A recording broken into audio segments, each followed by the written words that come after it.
ওকে, যারা লম্বা সময় ধরে আইএলটিএস এর জন্য প্রিপারেশন নিচ্ছেন, তারা এই অনলাইনে লেটস আমার ভিডিও দেখে বা অন্যের ভিডিও দেখে হয়তোবা একটা কোয়েশ্চেন করেন যে এ বলতেছে এই কথা, একজন বলতেছে আরেক কথা, আমি কারটা বিশ্বাস করব। এর জন্য আমিও গালি খাই মাঝে মধ্যে, আর আই থিঙ্ক অন্যান্য যেসব কন্টেন্ট ক্রিয়েটররা আছে তারাও খায়।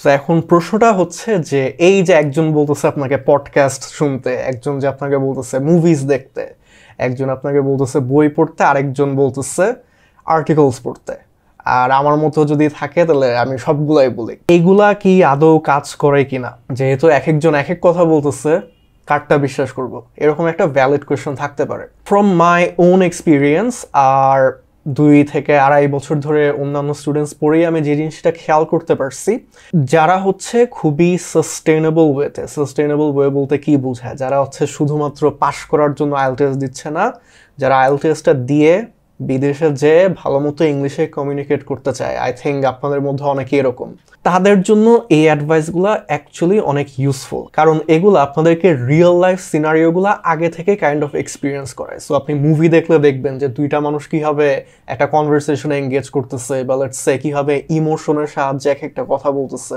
আপনি যদি বই পড়েন তাহলে এটা আপনার আইএলটিএসে তো হেল্প করবেই, তারপর যখন আপনি বিদেশে গিয়ে হয়তো বা আপনি মাস্টার্স করতে যাচ্ছেন বা কোনো একটা জব করতে যাচ্ছেন, ওইসব জায়গায় যে ইংলিশ টেক্সটগুলা, সেটা হোক বইয়ে বা লেটস সে কোনো একটা ইনস্ট্রাকশন ম্যানুয়ালে, এগুলো আপনি সব ইজিলি বুঝতে পারবেন। পডকাস্ট শোনা, এগুলা শোনার বেনিফিটগুলো তো আপনি অলরেডি বুঝছেনই, এইগুলাও আপনারা জানেন, এইগুলাও নতুন কিছু না।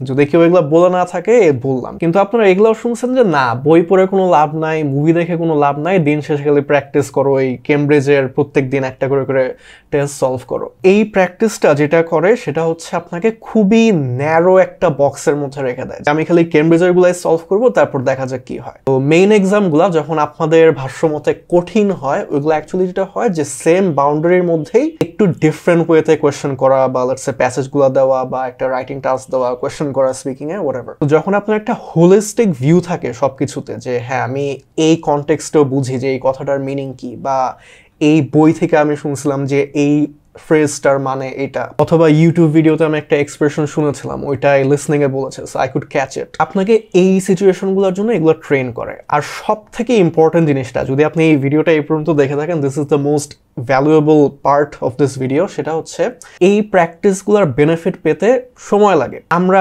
বাঙালি সবকিছু ইমিডিয়েটলি চাই, যে আমার এখনই 1 মাসের মধ্যে এইটা সেটা লাগবে। এইটা আপনার ল্যাঙ্গুয়েজের ক্ষেত্রে পসিবল না। কিন্তু আপনি যদি এই প্র্যাকটিসগুলো রেগুলারলি একটু একটু করে করেন, তবে এটাও বলতেছি না যে 7-8 ঘন্টা ধরে খালি বই পড়বেন, বাট এই প্র্যাকটিসগুলো যদি ডেইলি আপনি করেন, 1-2-3 মাস পরে গিয়ে এটা একটা বড় সড়ো পে অফ দিবে আপনার জন্য। আপনি নিজেই বলবেন যে হঠাৎ করে আমি আপাতত একটু ভালো পারতেছি, আগে লেটস সে রিডিং এ 20 থেকে 25 আসতো, হুট করে 28-29 হয়ে গেছে। কেমনে হলো আমি তো বুঝি নাই। কোনো কেমনে নাই, আপনি এই প্র্যাকটিসগুলো রেগুলারলি করতেন, এর জন্য একটা সার্টেন সময় গিয়ে আপনাকে একটা বেনিফিট দিয়েছে। তো এটাই হচ্ছে whole point of the video.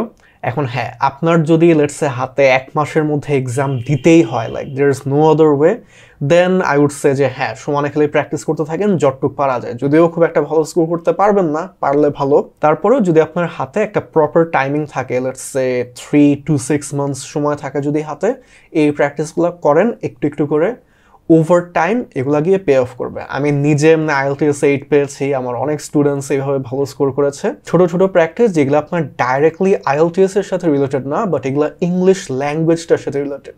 যদি আপনি এই প্র্যাকটিসগুলো করেন তাহলে আপনার যদি এটা অবশ্যই বেনিফিট দেবে। That's it for today. আমার নাম Nafi. See you on the next video.